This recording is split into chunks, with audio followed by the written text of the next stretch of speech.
الحمد لله الذي هدانا لهذا وما كنا لنهتدي لولا ان هدانا الله اما بعد. آج انشاءاللہ قرآن کریم کے پارہ نمبر 8 کا خلاصہ بیان کریں گے. اللہ سے دعا ہے کہ اللہ تبارک و تعالیٰ صحیح سے بیان کرنے کی توفیق عطا فرمائے. پارہ نمبر 8 میں اللہ تعالیٰ کے انعامات کا ذکر ہے. جیسے کہ اللہ فرماتے ہیں اور اللہ ہی تو ہے جس نے باغ پیدا کیے، چھتریوں پر چڑھائے ہوئے بھی اور چھتریوں پر نہیں چڑھائے ہوئے بھی، اور کھجور اور کھیتی جن کی طرح کے پھل ہوتے ہیں، اور زیتون اور انار جو بعض باتوں میں ایک دوسرے سے ملتے ہیں اور بعض باتوں میں نہیں ملتے. اور جب یہ چیزیں پھیلے تو ان کے پھل کھاؤ، جس دن پھل توڑو اور کھیتی کاٹو، اللہ کا حق بھی اس میں سے ادا کرو، اور بے جا نہ اڑاؤ کہ اللہ بے جا اڑانے والوں کو دوست نہیں رکھتا. اللہ تعالیٰ نے اپنے انعامات کا ذکر فرما کر اپنا احسان جتلایا اور دعوت دی ہے کہ شرک سے توبہ کر کے ایک اللہ کی عبادت کے لیے اپنے آپ کو تیار کریں، ان انعامات کا ذکر کریں جن کو اللہ نے قرآن کریم میں بار بار ذکر فرمایا.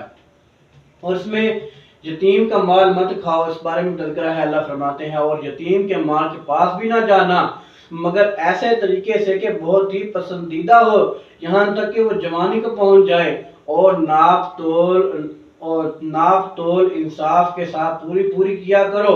ہم کسی کو تکلیف نہیں دیتے مگر اس کی طاقت کے مطابق، اور جب کسی کی نسبت کوئی بات کہو تو انصاف سے کہو، گو وہ تمہارا رشتہ دار ہی ہو.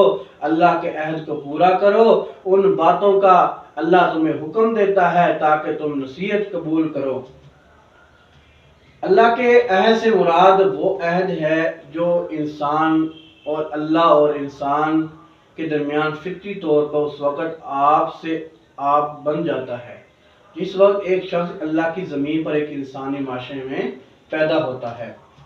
اس پارے کے اندر بارگاہ الہی میں حضرت ابراہیم علیہ السلام کی عرض کا تذکرہ ہے. جیسے کہ اللہ فرماتے ہیں کہہ دو کہ مجھے میرے پروردگار نے سیدھا راستہ دکھایا ہے، یعنی دین صحیح، دین ابراہیم کا جو ایک اللہ ہی کی طرف کے تھے اور مشرکوں میں سے نہ تھے. یہ بھی کہہ دو کہ میری نماز، میری عبادت، میرا جینا اور میرا مرنا سب اللہ رب العالمین ہی کے لیے ہے جس کا کوئی شریک نہیں، اور مجھ کو اسی بات کا حکم ملا ہے کہ میں سب سے اول فرما بردار ہوں.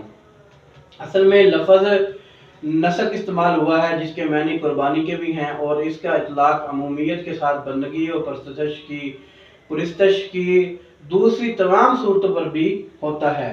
اور اس پارے کے اندر قوم لوط کا انجام اس کا تذکرہ ہے. اللہ فرماتے تو ہم نے ان کو اور ان کے گھر والوں کو بچا لیا مگر ان کی بیوی تھی وہ نہ بچی کہ وہ پیچھے رہنے والوں میں تھی، اور ہم نے اس نافرمان قوم پر پتھروں کا می برسایا، سو دیکھ لو کہ گناہ گاروں کا کیسا انجام ہوا. قوم لوط جس قدر خوفناک اور بھیانک گناہ میں مبتلا تھے، اللہ نے انہیں سزا بھی ایسی سخت دی جس سے وہ صفائے ہستی سے ہی مٹ گئے. اللہ سے دعا ہے اللہ تعالیٰ جو بیان کے اللہ اپنی بارگاہ میں قبول و منظور فرمائے. وما علیہ الا البلاغ المبین.